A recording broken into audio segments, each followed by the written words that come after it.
The Young and the Restless, spoilers, 30s, full, the 4th of June, 2026. Oh my God, besties, welcome back to our channel. Grab your massive iced lattes and strap in because today is an absolutely beautiful day to completely lose our minds over the latest Genoa City drama. We are not just watching this show.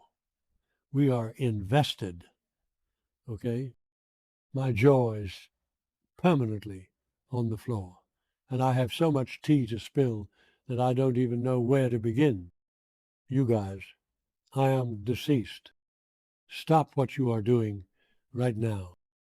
I am literally shaking, dropping my keys, and my iced coffee is sweating all over the console of my car, but I do not care because I had to hit record. We need to talk about this now. Send help. My soul has actually left my body. I am mid-errands, literally sitting in the Target parking lot, and I am hyperventilating over what is about to go down tomorrow.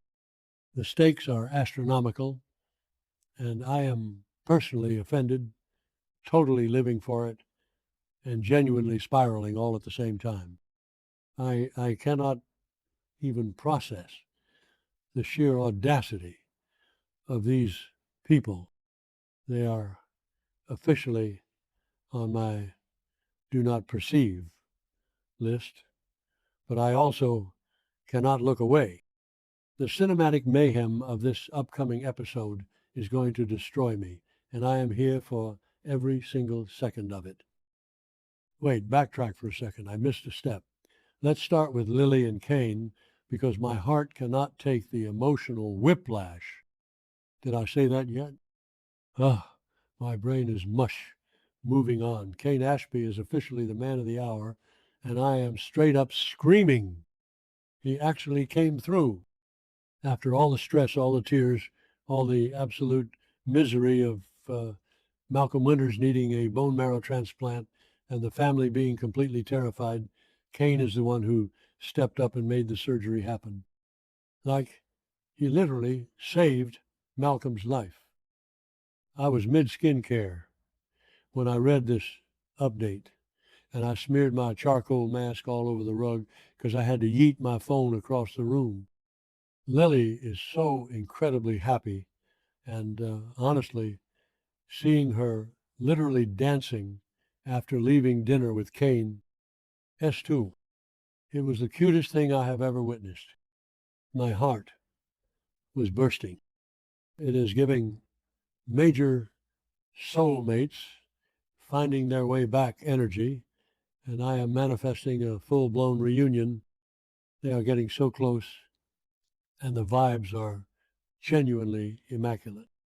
But of course, because we cannot have 5 minutes of uninterrupted joy in this universe, Devin Winters has to enter the chat and ruin the vibes.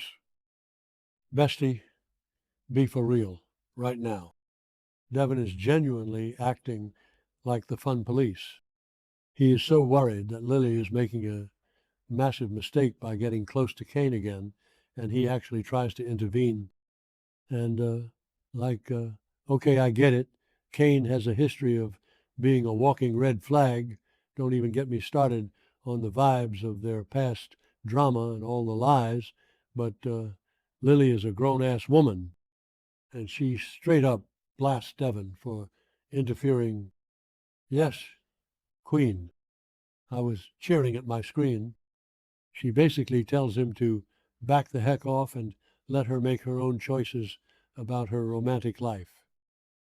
Devin needs to focus on his own fragile peace with Abby instead of hovering over Lily like a helicopter parent.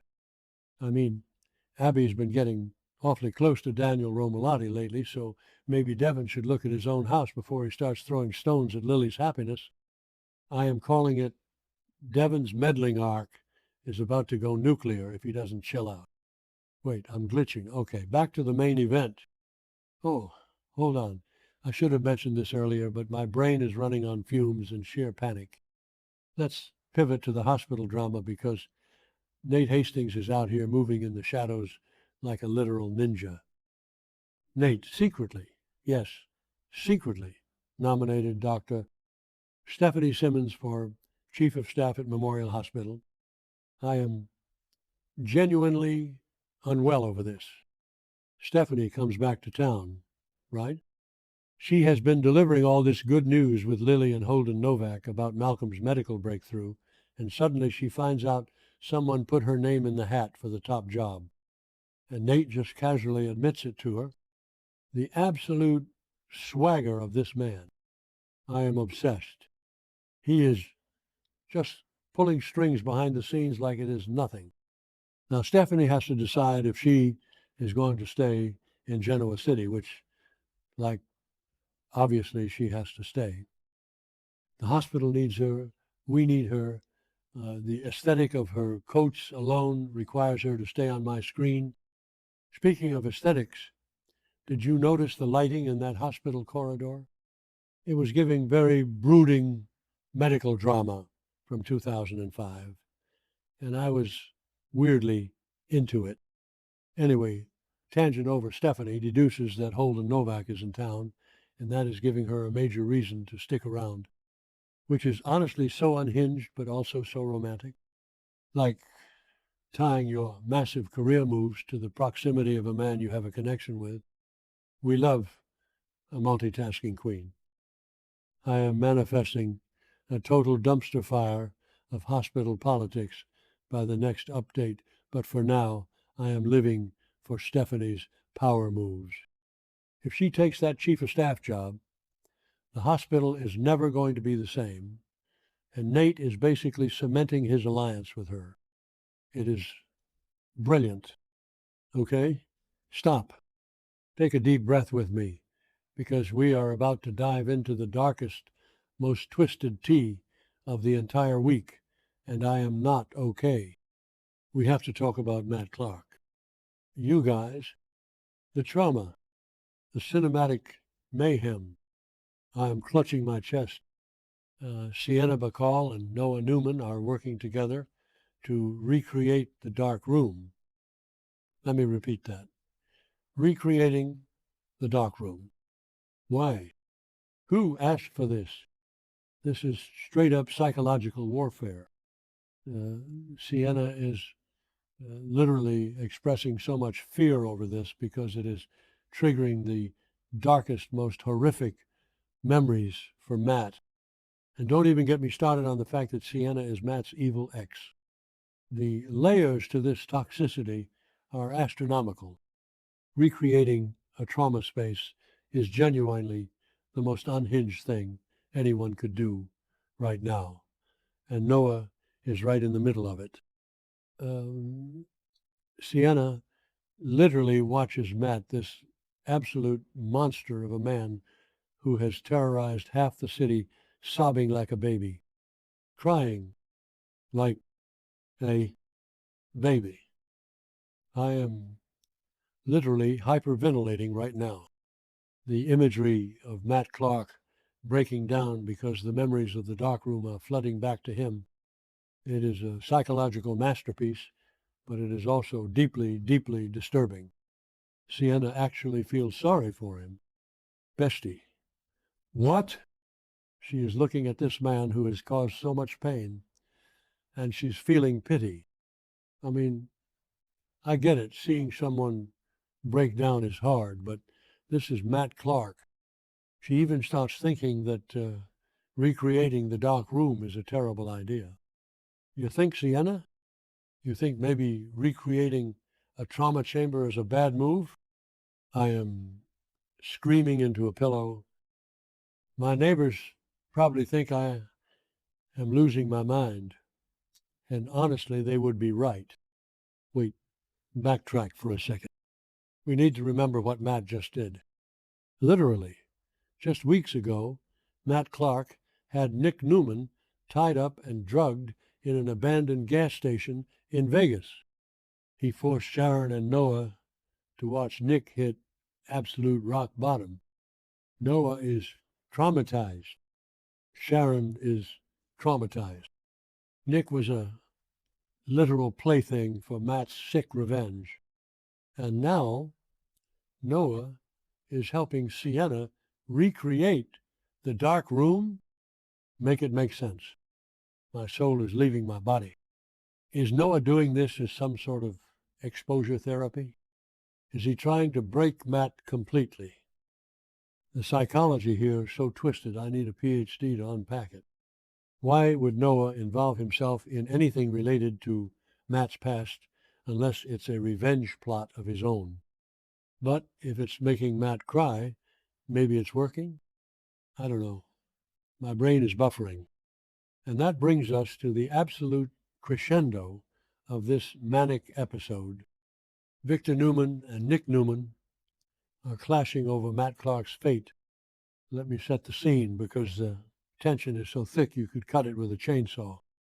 Victor, being the ruthless, stone-cold patriarch that he is, wants to eliminate Matt. He is basically like, this guy is a threat. His evil is going to return. We need to squash him like a bug before he destroys our family again, which honestly, valid. Victor is giving major protect the perimeter energy, and I am here for it. Victor does not play games when it comes to his family's safety, especially after Matt literally tortured Nick. But then, and I cannot stress how insane this is, Nick disagrees. Nick Newman, the man who was just drugged, bound, and tortured by Matt. Nick is actually debating whether Matt deserves a second chance. I'm throwing my hands in the air. I am pacing the parking lot. People are staring at me, and I do not care. Nick thinks that because Matt is in this altered state, crying like a baby, not the man he used to be, that maybe he shouldn't be destroyed. Bestie, Nick, my sweet, traumatized prince, what are you doing? This is classic Nick, always trying to find the moral high ground, always trying to be the better man, but this is Matt Clark. The villain arc is about to go nuclear if they let this guy walk free. Nick is genuinely suffering from some kind of savior complex or extreme empathy overload, and I am terrified for him. How can you look at the man who almost ruined your life and say, let's give him a chance? It is mind-blowing. The fate of Matt Clark is literally hanging in the balance, and it is the focal point of tomorrow's episode. Are they going to take him out? Are they going to let him redeem himself? Is his dangerous past going to fully resurrect and burn Genoa City to the ground? I am calling it right now.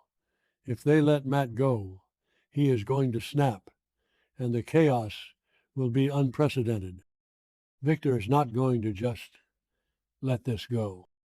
You know Victor. He's probably already got a Black Ops team ready to handle Matt while Nick is busy debating ethics. The clash between father and son is so cinematic, so deeply rooted in their fundamental differences. Victor operates on survival and control. Nick operates on empathy and redemption. It is Shakespearean, honestly. And I am sitting here vibrating at a frequency that could shatter glass because I need to know what happens.